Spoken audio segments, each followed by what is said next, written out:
Hey everybody, thanks for tuning in to a live at Cappadocia. I hope you enjoyed that kind of rogue performance that I gave and that Mutunç filmed while I was in Turkey filming the Lost music video.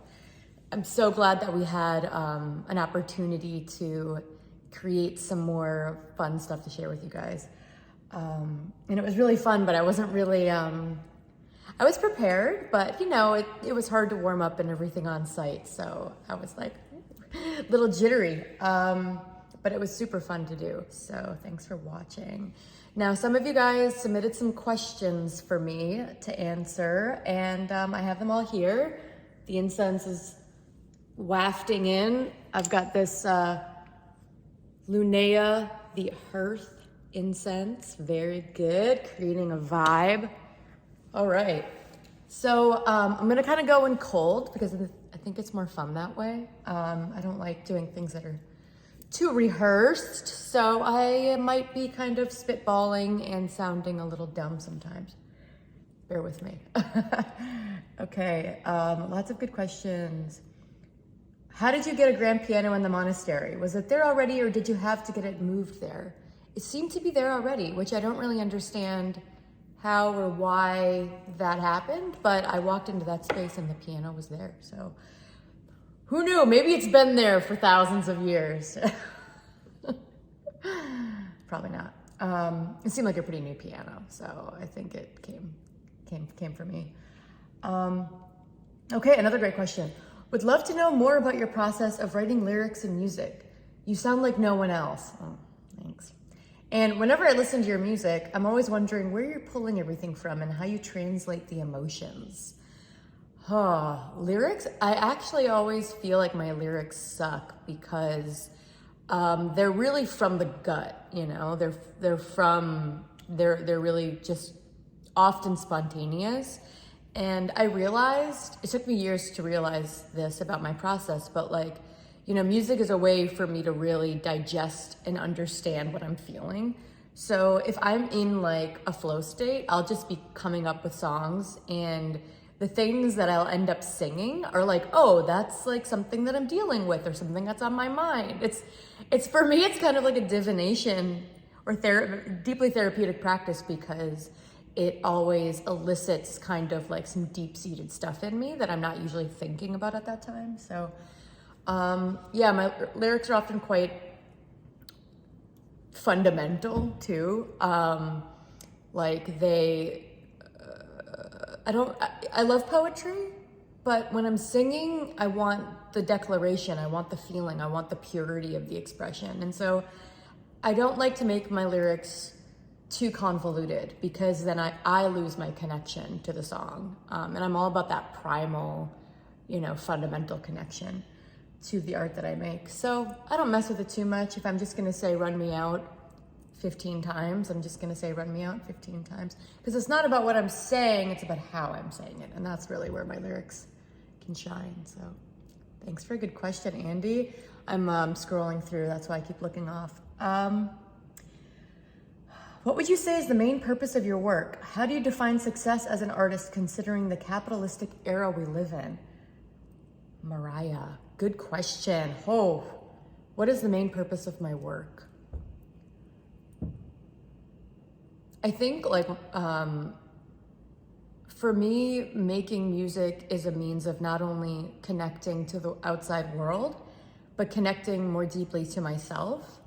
And in finding these connections with people like you, Mariah, who are listening to the music, it makes me understand myself at a universal level. I didn't grow up with a lot of like friends or, you know, deep social contacts. So art and music was always my way of entering into those social spaces and being able to be vulnerable without the, you know, the intimacy that's built over time. I like immediate intimacy.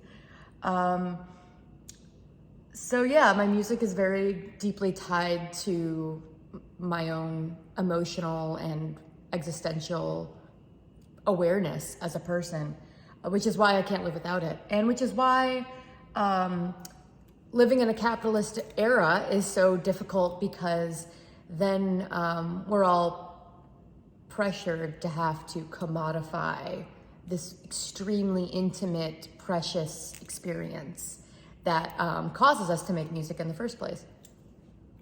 I think you can, like anything, you can make a business out of anything these days. But, I think musicians have a right to be supported because I think they help deepen and widen not only culture, but like the emotional evolution of a collective. And I find that too powerful to just hand over to an algorithm. So I will go down with the ship. I will die. This is the hill I'm dying on, and I am happy to do it. It's that the purity of, music's intention needs to be preserved and not sacrificed to the gods of capital just because you might be able to get rich doing it. Some things are more important than money at the end of the day. So, yep, those high principles have probably alienated me from a lot of opportunities, but I don't care. Don't care. What does the future of music streaming hold for an extremely talented musician like you? Oh, stop. Do you think that the Music Modernization Act is flawed, and why? And how can musicians earn better streaming wages? I'm just going to handle the question about streaming because it's a big one. I think music streaming, it redistributes the way artists can monetize their work, but it does it in a way that isn't sustainable unless you're a very high level popular viral artist that's on all the playlists and on all the charts. So it's a really power by numbers thing. And if you're making art or music like I do, which is not for everybody, like it's a very specific vibe, it no longer becomes a sustainable model, whereas selling records in the past was just a much more physically stable way of making money as a musician. And now that touring has become so difficult for so many reasons, it's just an incredibly difficult time in general to be a musician. And streaming makes it worse because we are no longer able to charge for our music a fair amount, a livable wage. 0.5 cent per stream isn't a livable wage unless it's just like this passive income and you have other gigs going. So now you're gonna have a lot of musicians who make music as a side gig, a lot of amateurs. The professional class of musicians is going to quickly die out if they're not going to be supported. So many session musicians, engineers, producers, old school producers, not new school producers, but studios, the entire infrastructure of music was established in a way to make a great quality record. And now that no one can afford to support all those industries within the music industry, the music's gonna suffer, the artists are gonna be compromised every step of the way. And so there will probably be a rise in amateur musicians, but a decline in professional musicians. So whether or not that's something that is desirable, I mean, as someone that devotes their entire life to music, like I spend 6 hours a day singing opera, it's just not sustainable. So woe is me, right? Let's just say it, woe is me. Get a real job. Tell it to Maria Callas, okay? You can't because she's dead. Anyway, the incense smoke is wafting into my zone. Why did you pick Cappadocia for the Lost video, and how do you find the chapel for this performance? Did Cappadocia hold any significance to you before you went, and what does it mean to you now? Well, actually, speaking of Maria Callas, I just discovered Cappadocia through my own interest in beautiful, exceptionally interesting places on Earth. Like I love geography, I love maps, I love discovering and exploring ancient places. So it was just on my radar. Also, it was the scene of Pasolini's Medea. A lot of scenes were filmed there, starring Maria Callas. So it just is like an extremely historically potent space. And at the time of making Lost, I was really interested in the magical concept of containing energy through art. And so that's why Arkhon was made with these very, I don't know why I keep talking with my hand. I don't usually do that. Things were made, it's not even helpful. So I think it's because of the rings. I think they're talking too a little bit, you know. They get a little moment. Sorry, I forgot that I'm not gonna edit this. So Cappadocia is just like an incredibly magically potent place. And when I was making Arkhon, I was so insistent on the experience of capturing magic, capturing, for lack of a better term, vibe, capturing something, and then that like gets imbued into the art and it cannot be divorced from it. And so it's almost like talismanic in that way, where the music is carrying a stronger energy than just like, these are songs. You know, I wanted the whole process to feel really cathartic and just moment making. Like I wanted it to feel very momentous because I wanted to make it into a memento, a talismanic memento. So Cappadocia, when I was thinking about making a music video, I needed to be put in a situation where I was feeling something really intense. And going to Cappadocia, going to Turkey, working with Mu, it just all felt like the right thing to do. And it felt like at the end of the day, I would be able to get a video that was more than just a video. Because I think these days, like, it's so easy to make something look cool. Like, we're so overstimulated on like aesthetic, quote unquote, hashtag aesthetic, that I'm more interested now in capturing essence of things that makes something that's aesthetic powerful. It's not how it looks, but it's what it contains. And that's what makes some of my favorite filmmakers like Parajanov and Tarkovsky, that's what makes their work withstand the test of time. It's not aesthetic, the poetry is imbued in the moment that is captured on film. And down to Parajanov using real antique costumes as like in props, like as the costumes and props. It's all real stuff.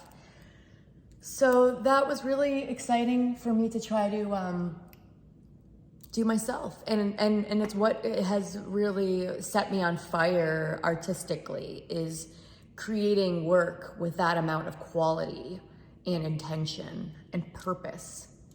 So sorry, this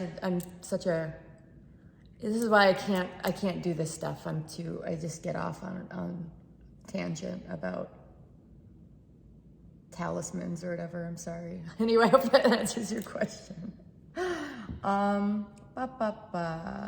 What do you think of today when you listen to your first album, Stridulum? Oh, she's a baby. She's such a little baby. That's what I think. Little baby girl on her little bed. You know, like, because she was just 20.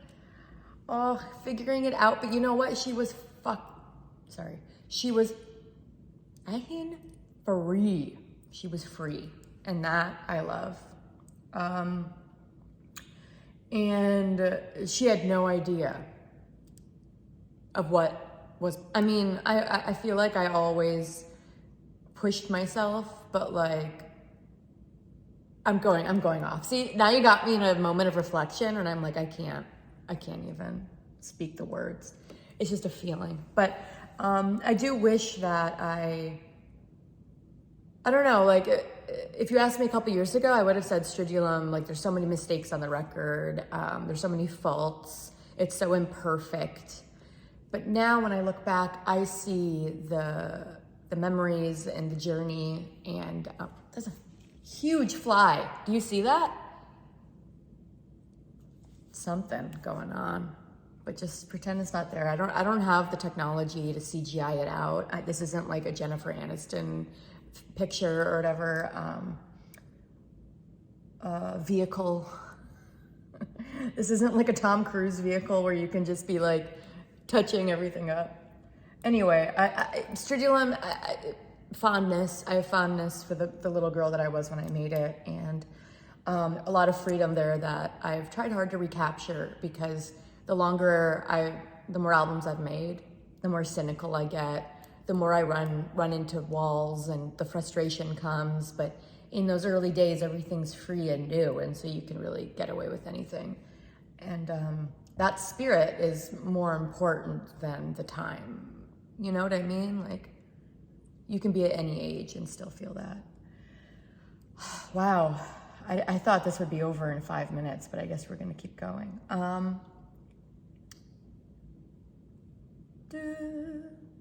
Dream collab with a legend. Noah Shabib is like I think as a producer, he's sick. Dream collab with a legend. You know, I'm such an opera head right now, so I'm just thinking about like Birgit Nilsson and stuff. Jesse Norman, but like, I don't want to sing with Jesse Norman. Who would?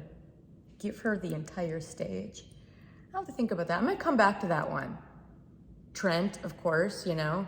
There's so few musicians these days that I can look to and be like, oh, this is my path. Because we're in a time where there's no sort of like development of like long artist careers like there used to be. So when I think of legends, I think of people that haven't given up and are like still following their muse. And that's like all I care about.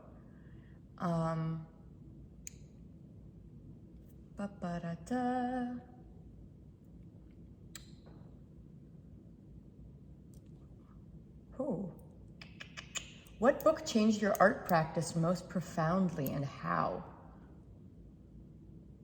Soy facing hard at that one. That's a toughie, man.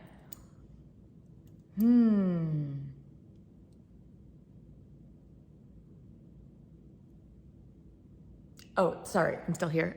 That's a toughie. Maybe, honestly, now that I think about it, maybe it was like the Red Book, Carl Jung's The Red Book, because it opened up an entire new way of creating and purpose for creating, to the point where it's like I felt encouraged to create from a more mystical point of view, to use creation and art as an act of, like I said, divination and devotion. So, yeah, let's see if there's anything else. Lots of questions. Favorite films 2022 is the most frustrating question, because I live in northern Wisconsin. I'm so far. Like, when I think of all the theaters that I used to be able to go to on opening day and see like the most independent films in LA, and now it takes me like a year. I either need to wait for it to come on VOD or torrent it, or you know, just cross my fingers that someday I'll be able to see it. So many movies I'm still waiting to see. But I don't know when Titan came out, but like that was like the last movie that I saw that I was like, okay, we're okay. Give her more money. DeCorno, whatever her name is, Julie DeCorno. Give her all of the money. What's the lyrics to 6 Feet from My Baby? I'm sorry, it was one of those eras where I was just riffing. I'm already dead, can't get you out of my head. It's from the perspective of being dead, but still being in love. It's like a girl group song about being kind of like a ghost that like still loves her boy. And yeah, you know, that separation is hard. Okay.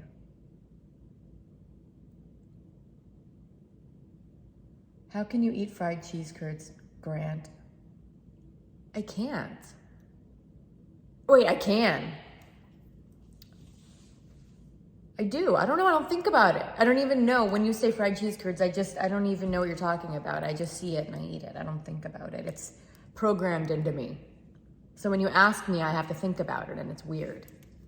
But in reality, I just eat it, and it just satisfies every nerve in my body. So I don't question it. You described Arkhon as something that unearths buried tools for bearing grief, loss, and disappointment. What specific tools have you been able to unearth? How were they utilized in the recording of the album? Huge question. I would say, actually, I think I already covered this a little bit. So, dealing with my own sort of life spiraling out and realizing that the only way through is to confront all of the darkness that I let run my life from that point on. Classic Saturn return stuff, you know, not to minimize it, but you know, just facing the shadow and accepting it and realizing that the only way to growth and to get through that is to actually confront it.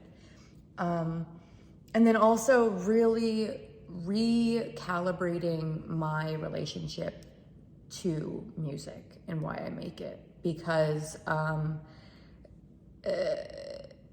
this climate for making music is so inhospitable to following your muse that I have to work sometimes extra hard to listen to my own voice, and not the voice of culture or the voice of comment sections or anything, because it's a very unnatural way to create.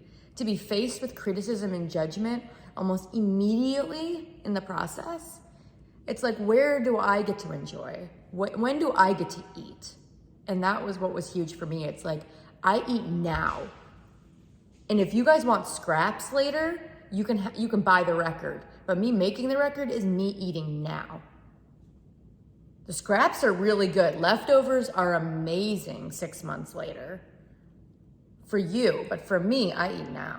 I don't need to wait for the validation or feel like, oh, I did the right thing. No.